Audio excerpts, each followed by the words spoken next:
مسلمانانو باندې سختي زیاته شوه. نبي علیه السلام سره یو څو صحابه کرام پاتې شو. هغې یو سعد رضی الله عنه و.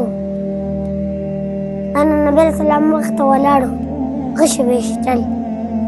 کله به نبي علیه السلام سر یې اوچت کړو چې کافران وویني، نو سعد رضی الله عنه ته ویلي ای د الله رسوله سر مه راوچتوه، هسې نه چې غشی په تا ولګي، زما سینه ستا لپاره ډال دی، سر مه راوچتوه، هسې نه چې دا غشی په تا ولګي.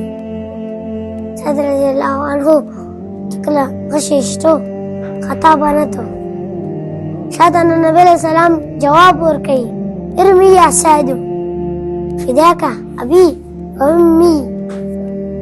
ولا ای ساده زما مور او پلار په تا قربان شي.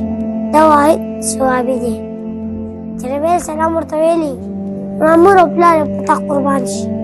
دې ته عشق وایي، دې ته مینه محبت وایي. ای مسلمانانو موږ په کومه لار روان یو؟ راشئ نبي علیه السلام سیرت نه ځان خبر کوي، صحابه کرام زندګۍ نه ځان خبر کوي. تاسو مونږ ډرامو ته پراته یئ. د اوسنو ځوانانو ته چې وګورم ډېر خفه شوم. د نبي علیه السلام سنتو عمل نه کوئ. ورځ د محشر چې کله راشي موږ او تاسو نبي علیه السلام ته څنګه مخامخ کېږو؟